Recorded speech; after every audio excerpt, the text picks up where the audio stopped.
ಹಸುರಿನ ಬನಸಿರಿಗೆ ಒಲಿದು ಸೌಂದರ್ಯ ಸರಸ್ವತಿ ಧರೆಗಿಳಿದು ಆಹಾ ಓಹೋ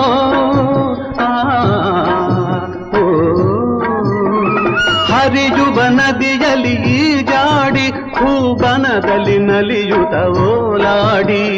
ಚೆಲುವಿನ ಬಲೆಯ ಬೀಸಿದಳು ಈ ಗಂಧದ ಗುಡಿಯಲ್ಲಿ ನೆಲೆಸಿದಳು ಇದು ಯಾರ ತಪಸ್ಸಿನ ಫಲವೋ